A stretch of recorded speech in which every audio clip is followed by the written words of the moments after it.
If you don't know me yet, my name is Chris. I'm one of the pastors here. So everybody watching online and on the patio as well, good to have you today. Some of you know my wife. Her name is Robin, and she works at a preschool. She's a preschool teacher. And it's funny that this story happened this week as I was preparing for this message. It just fits perfectly. But she was noticing that a couple kids were playing at a tent. And you know how it often goes. You have the leader or the boss, and then you have the followers as well. And one of the kids was bossing one of the other kids around at the tent. And Robin just goes to the tent. She's like, no, you're not the boss of her. She can play at this tent too. What was funny about it is a kid comes up behind her in a bossy voice, mind you, and you're like, yeah, you're not the boss of her. It's ironic that she was using a bossy tone to tell someone else that they're not the boss of them, right? But how many of you remember that as kids growing up? You're not the boss of me. You're not the boss of me. Whether you said it yourself or you heard another kid said it, you're not the boss of me. And then remember when we were teenagers, and you're like, I cannot wait to be 18 and be graduated. I won't have parents to tell me what to do anymore. I'll be off on my own. I won't have teachers telling me to study for quizzes and tests and assignments. And we get to 18 and we graduate and we feel the freedom in the air. We're smelling it. The air smells better. That lasts for about 9 seconds. Here's why. Because we need to eat and we need a roof over our head. So we get a job. And what do jobs have? Bosses. Yeah, good stuff, right? And even if you are the boss, a healthy place, a healthy environment will have a boss that is accountable to people or accountable to structures. Even let's go beyond the boss. We have laws of the land to live by. We have limits in our life, right? And I bring all that up to ask this question.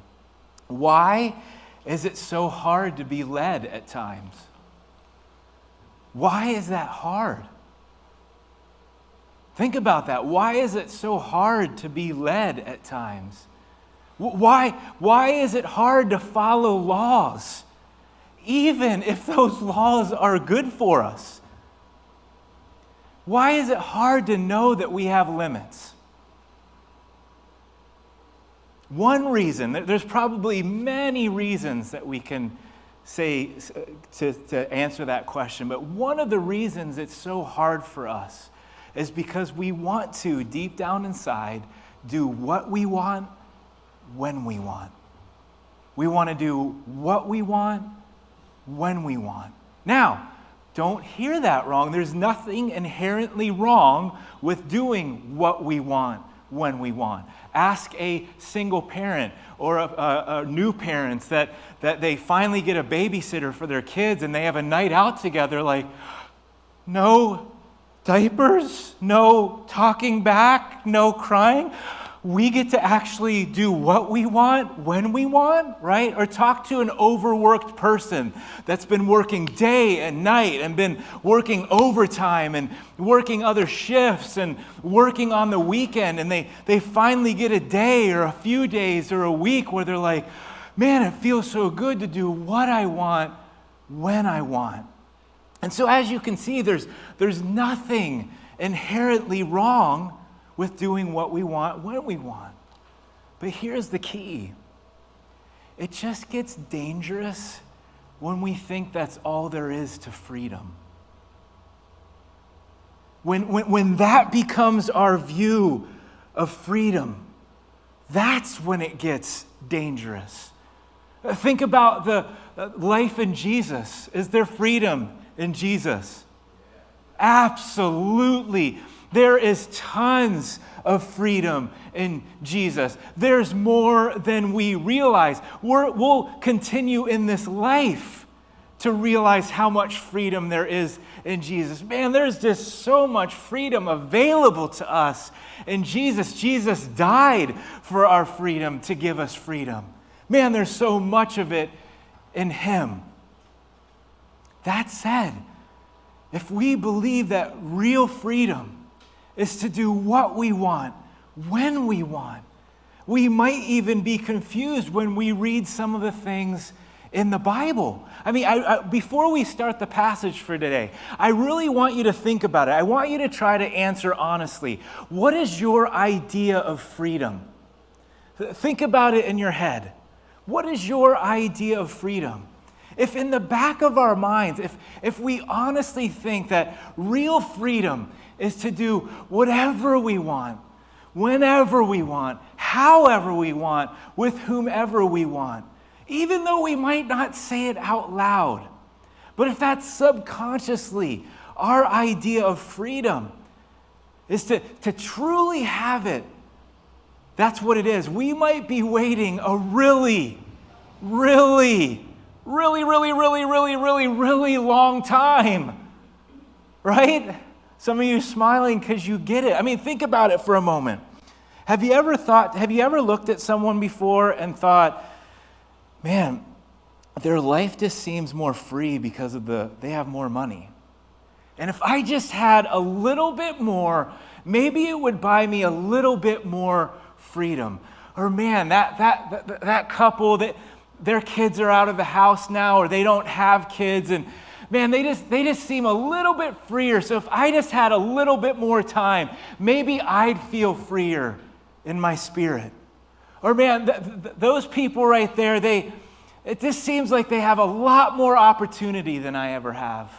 Maybe if I just had a little bit more opportunity, there'd be more freedom in my life. Do you see the temptation when our idea and view of freedom is limited? Again, it's not wrong at times to do that, but there's so much bigger scope to freedom, and we're going to talk about that today. And there's a story from the Bible about one of Jesus' followers. His name is Paul. And again, if this incomplete view of freedom that we talked about, if we're holding on to that, it could be very confusing to read this passage. But let's look at it and then we'll unpack it. In Acts 16, it says this: Paul and his companions traveled throughout the region of Phrygia and Galatia, having been kept by the Holy Spirit from preaching the word in the province of Asia. When they came to the border of Mysia, they tried to enter Bithynia. There's a lot of towns in this passage for some reason, but the Spirit of Jesus would not allow them to. So they passed by Mysia and went down to Troas. Do you notice what's going on here? 2 times, Paul and his people tried to get into a city to do a good thing, to bring the hope of Jesus to people, and the Spirit blocks them. Literally blocks their attempt. It's like, and you'd maybe understand if they were doing something wrong. Like God cares about them enough, like, hey, I don't want you to do a wrong thing, so I'm going to block you right now. That's not the case. They wanted to do something good. And the Holy Spirit blocked them from doing it.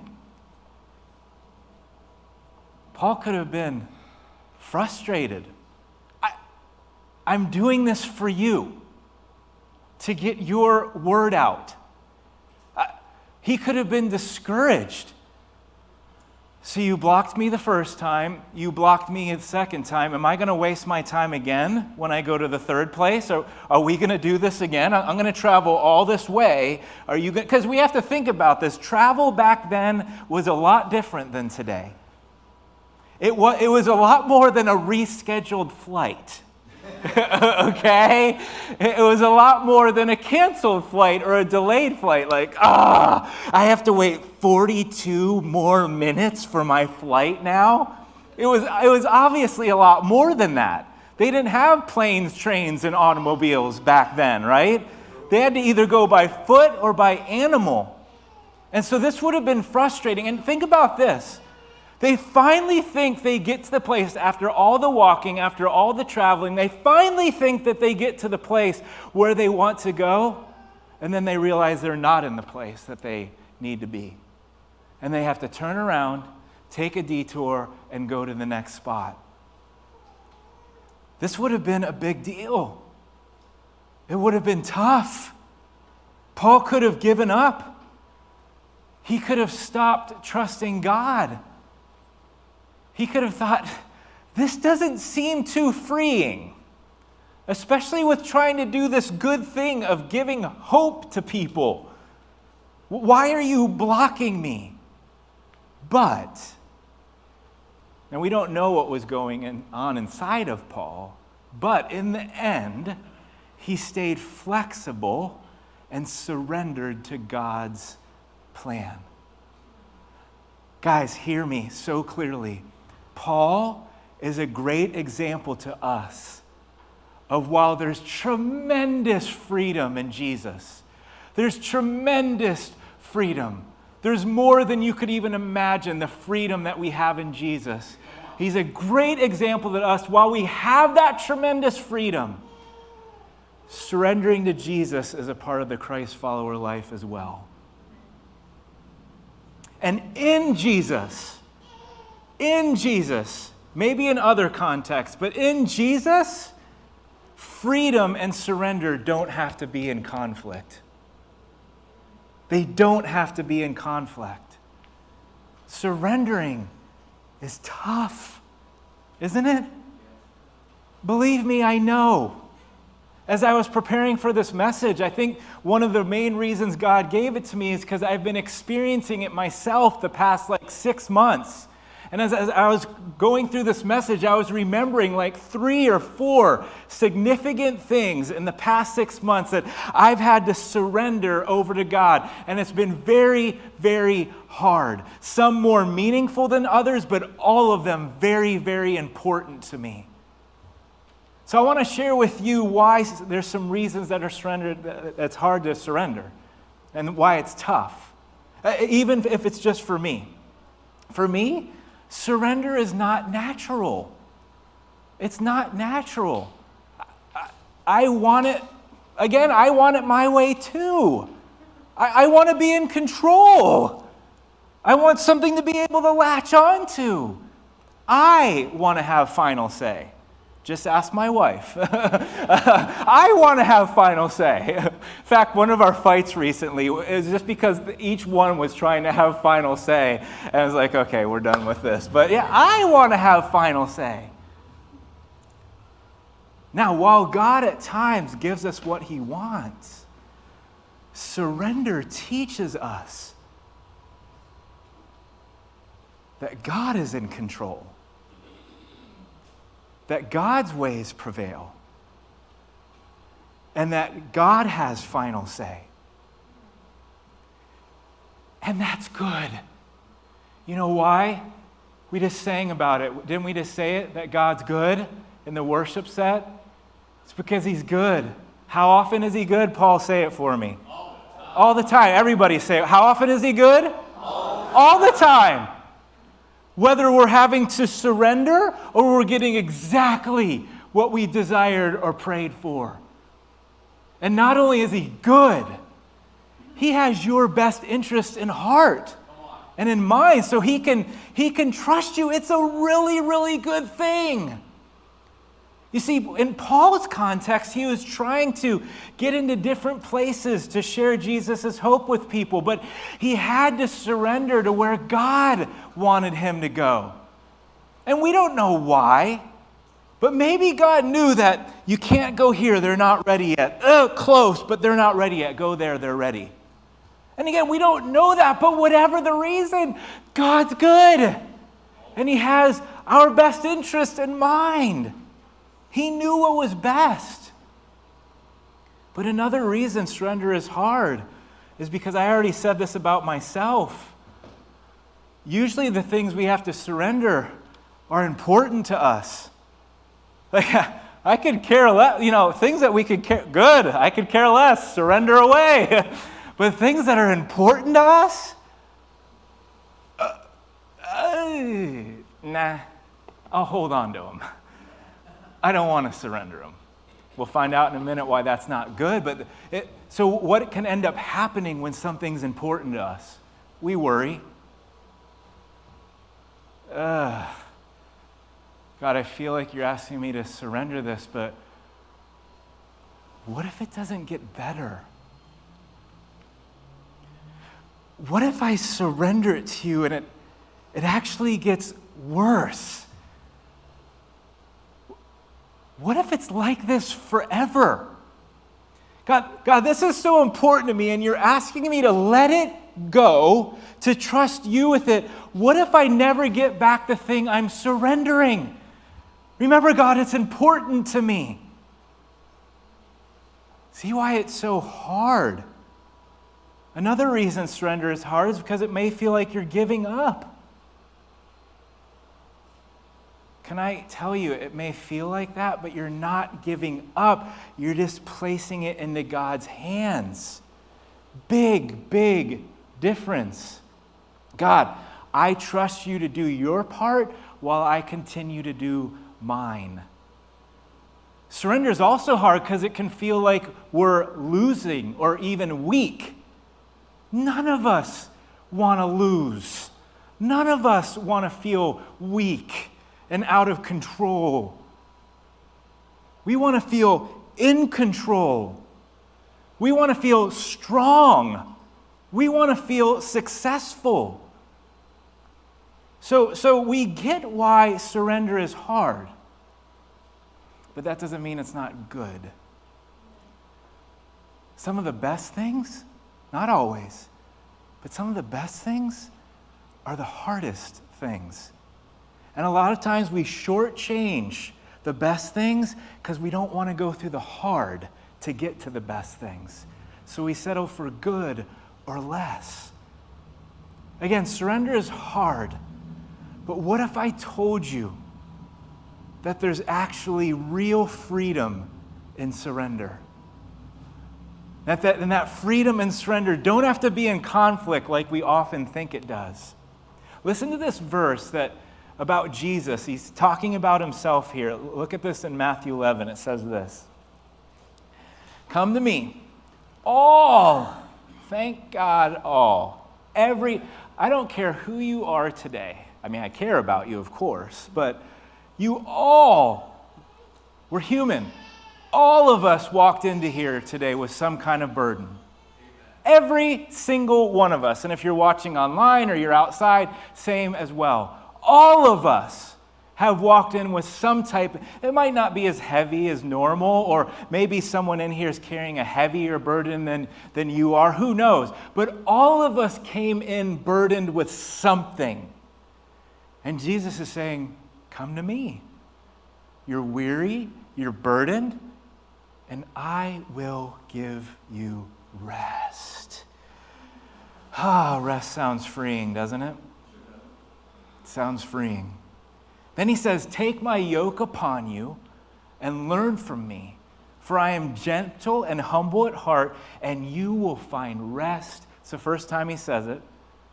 Now he gets more specific. You will find rest for your souls. Rest for your souls. For my yoke is easy and my burden is light. Do you see what happens when we partner with and learn from Jesus? He carries the majority of the weight. That's why it's so easy and light. But here's such a key. We have to let him lead. Our freedom definition can't be just when we want, when I do it. We have to let him lead.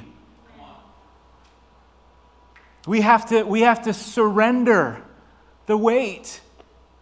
Because when we don't surrender the weight, this is what's happening in our souls. Our souls are being burdened.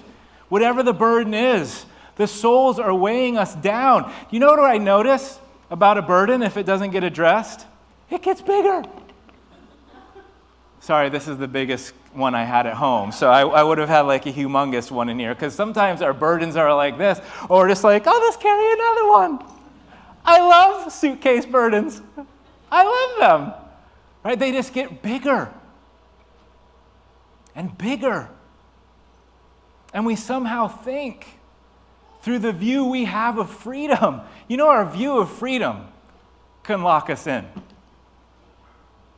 We don't think that surrender helps bring freedom, because what I want, the way I want, please. But there is a way to surrender to Jesus and find freedom. Let me give you a few practical examples that are difficult to surrender and how you can find freedom in the surrender, okay? So we pick it up. I think all of us know that there are times where we have to wait on things, right? But when it lasts longer than we thought it would, impatience starts to bear down on our soul. That becomes the heaviness. I mean, guys, think about it. We don't have to wait for a lot of things in this life. I mean, right after, if you're hungry for a hamburger, you can go through a drive-thru and get a hamburger, just like that. The microwave, oh my gosh, one of the greatest inventions. You can cook something just like that. Right? Who remembers something called buffering on the internet? Right? Now it's like a half a second, we're like, oh my gosh, my MacBook is destroyed. I need a new one. Where's more of the megabytes and RAM, baby? Yeah, what is going on? If we wanted to, if we had the money and the time, tomorrow, it would only take us a day to get to the province that Paul was trying to get into about 2,000 years ago. We're not used to having to wait, so it confuses us when we serve a God that can do anything at any moment, but he doesn't. God, I've been carrying do you notice I'm carrying two now, God? Yeah, you want to add a third one, God? God's not adding anything. Our impatience is bearing down on our own souls. But if we could surrender the when I want, God, I trust you. I will be patient in this. I know I don't understand, but I know there's a reason that I don't have this yet. I'm just going to surrender and put this in your hands. The timing is on you. It's on you now. And then there might be a season where you pick it up. God, no, not going to pick it up. You can be in this. What good is it for me to let impatience bear me down for 6 months while I try to wait for your answer? Wouldn't it be better, God, if I just surrender it and then you do your thing and I'm still free in my soul? How about this one, our plans?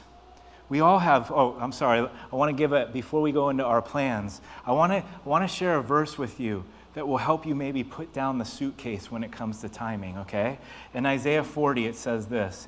It says, but those who hope in the Lord will renew their strength. Notice it doesn't say that those who get it in the timing that they want will renew their strength. Because even when we do get something in the timing we want, guess what happens? We want something again. Or the thing that we got gets rusty or it gets old and we're like, now I want something new. So we get renewed when we're like, God, I place this in you. I place my hope in you and whatever you decide to do with this thing. Do you see how surrendering the timing actually brings freedom? Impatience pushes down our soul, but when we surrender to Jesus, we're like, it's up to you. The burden is off of me now. I trust you. Do your thing. Now let's talk about plans. Again, we pick up the suitcase. We're like, man, I really thought I'd be at a different place in life by now. Like, I'm only hitting 30. If you're saying that, I'm laughing at you right now. 30, you're young still. I'm hitting 40. I'm hitting 50.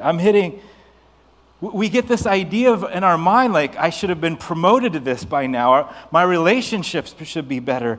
Whatever the plan is that you're defining in your mind. And we almost get to the point where we're like, God, are you holding out on me? Is that what you're doing? Because I know you can do anything you want whenever you want. I can't, but you can. Why aren't the results there yet? And so we can even get to a place where we're almost starting to doubt God because this thing is bearing down on our soul. But once again, we have to place it at his feet and say, God, I trust you. Do you know that the big thing about surrendering is this trust? And I'm not saying that's easy at all. But when we can go to God and say, I trust you for this, it does take the burden away from us, because we're like, you're going to do it the way that you want to, whether it's the way I want it to or not. And most likely you're going to do it better because you're a good God and you have my best interest in mind. So I'm not going to waste my time anymore being burdened by that. Here's a verse that I hope helps you put down the suitcase when it comes to your plans. It says this: many are the plans in a person's heart, but it is the Lord's purpose that prevails. Do you notice the verse doesn't say, stop planning? God wants us to plan, and plans are really good. It's just reminding us, stay flexible in your planning, because in the end, it's the Lord's purpose that prevails. And again, that's a good thing, because he's a good God, and he has our best in mind. God, I will do my part. I'm going to try to live burden-free by learning from Jesus. He did the same thing. He made it about your will, and I'm going to try to do the same thing. God, if I try to pick it up again, just remind me, and I'll try to put it back down. How about this one? Changing someone else.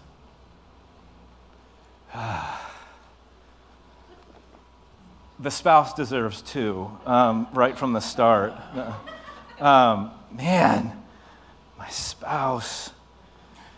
God, it's been such a long time. I've prayed to you like a gazillion times, or my boss, he needs 4 suitcases. You know what I noticed when I try to change someone? It doesn't go well. Even with good intentions, like really good intentions, it doesn't go well. But when I pray for them, and I step away and say, God, I can't change anybody. I need to stop being the jerk. I need to let my soul stop being burdened by this. This is very important to me, because these relationships that I'm talking about, I love them. They're important to me, but I just need you to do their thing. And in the process, would you change me too? Because if I'm free in my spirit, I realize that circumstances don't have to define me anymore, and I don't have to be bound by circumstances. I realize that when you do something inside of me, it doesn't matter as much what's going on the outside of me. I realize that when you give me joy, that I can still be in a chaotic situation. I realize that when you give me faith, I can have peace that passes all understanding, so I don't have to worry about these things as much. How about this one? How about fear? You might like, I don't pick up fear. Yeah, we do at times. You know how we do? We base our decisions off of fear at times.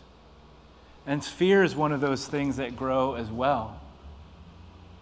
And you know, some things that start out small as fears, when they go uninterrupted, they just start to grow on us.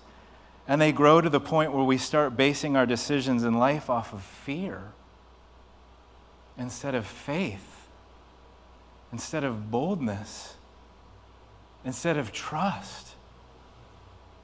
No, God, you didn't give me a spirit of fear. You gave me a sound mind. So help me to make good decisions. I trust you. I don't need to fear this anymore. You've given me a sound mind.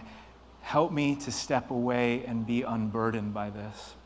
What about this one? Lifestyle choices. Yes, I get to do whatever I want. I'm free. And again, nothing inherently wrong with that, but God has standards. And he does define some things as either right or wrong. But when we pick up the suitcase and we're like, God will forgive me, or it really doesn't matter. That standard's kind of archaic at this point anyways. It's the 21st century. So, no, God knows what doing wrong things can do to our spirit and do to others. And so there's even times where in our lifestyle choices, we're like, God, you've shown me that that's not good. I don't even completely understand it, but I'm going to surrender that. Because you know what often happens in our souls when we pick up guilt? And guilt is just, oh my gosh, I don't know about you, but guilt is one of the biggest destroyers of my life. Whether it's that conviction, which is the good part of it, or it's the false guilt, which is bad and it's false, guilt just can have such a heavy burden on my soul. I don't know about yours, but we can surrender the suitcases of guilt. Like, God, I need you to forgive me. I have been messing up lately. My life is not the way that I wanted it to be. So I'm just going to surrender what I need to and just ask you to forgive me, because I know that you can free my soul again from all of this. Look at what it says in Galatians 5.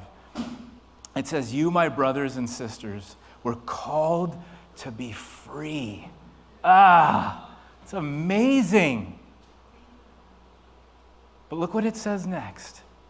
Do not use your freedom to indulge in the flesh.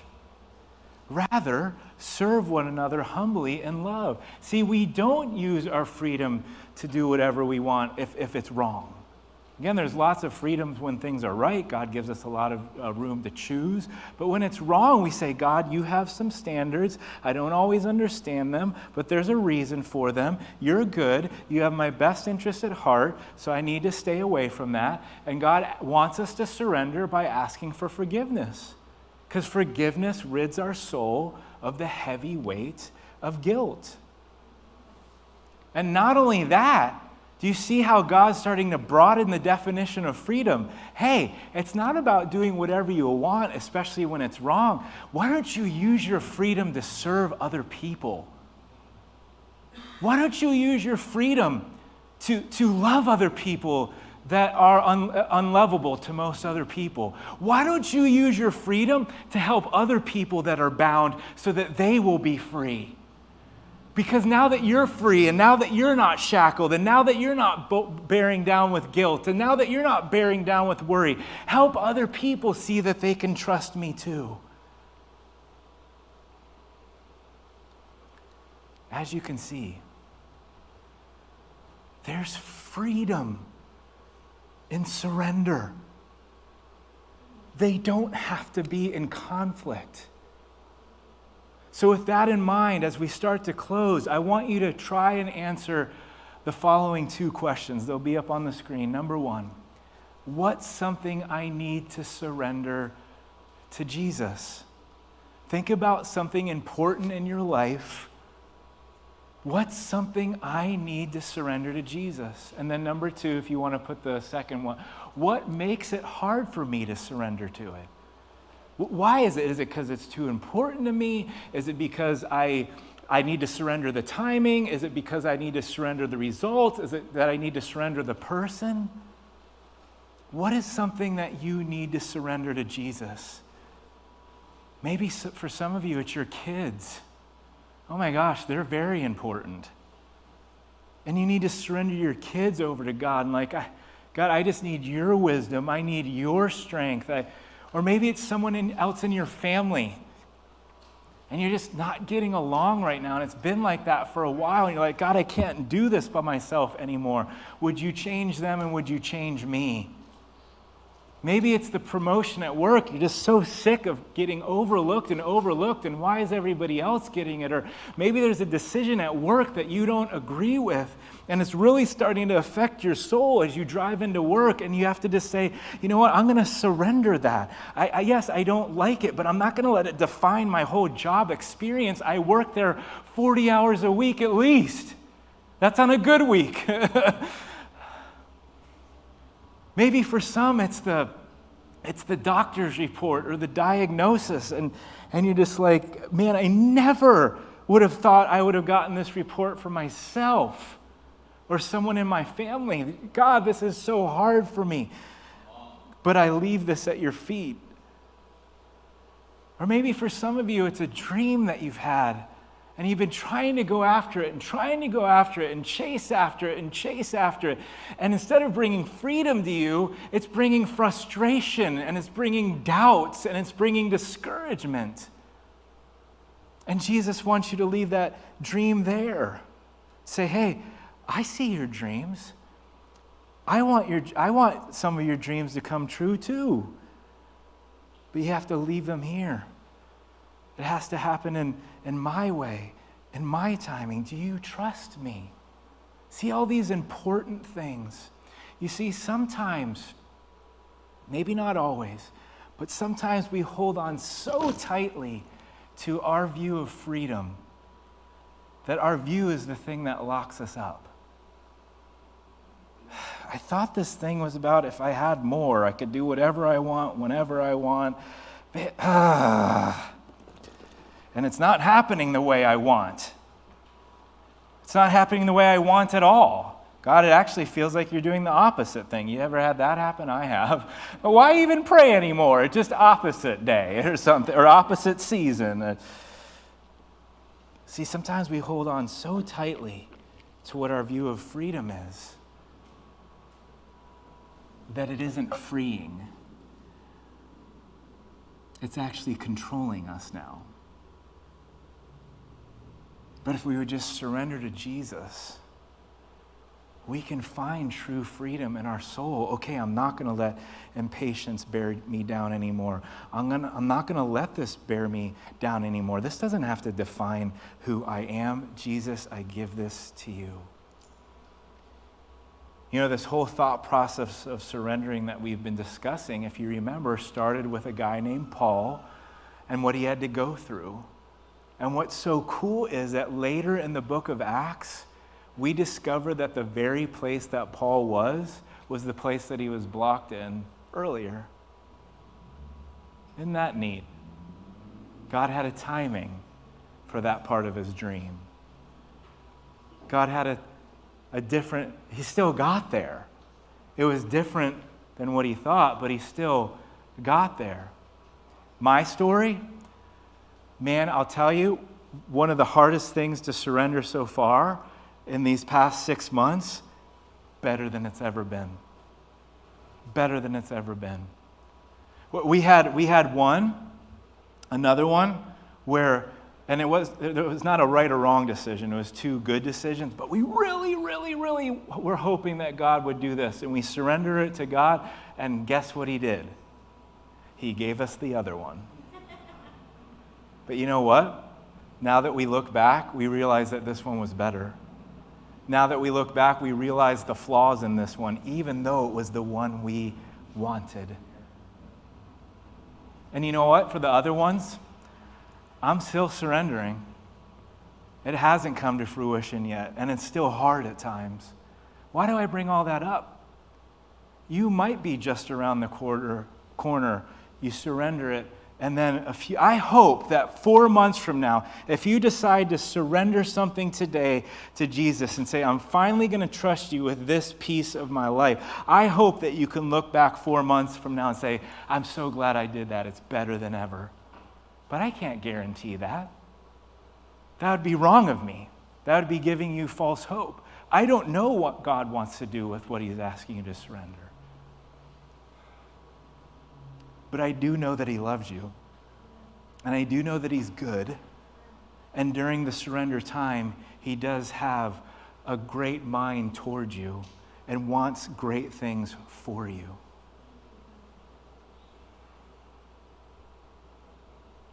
So we have a choice as the worship team comes back out. We have a choice. You have a choice. Will you trust God and surrender?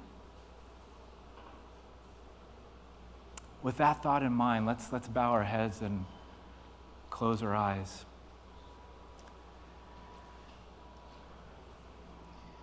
You know, maybe when I asked that question, what is something that you need to surrender to Jesus? Maybe something popped into your mind. Maybe it's time to not just let it pop in your mind, but to surrender the suitcase to him I'm sick of carrying this around in my soul. I'm sick of letting this control how I feel about myself, how I feel about my day, how I feel about my life, how I view you, God. I'm so tired of what this is doing to me. You know, typically in this part of the service, you'll hear one of the speakers pray, and that's a good thing. But today, I don't want it to be about my words. I want it to be about your words to your God. I want it to be about what you're asking God to help you, to give you the strength to surrender. So the closing prayer is in your hands today. And it has to do with what God's asking you to surrender to Him for your good. For your good. To bring freedom to your soul. And so maybe in like a minute or so, the worship team will close us, but you end the service today with your prayer to God, and then the worship team will close us in a minute here.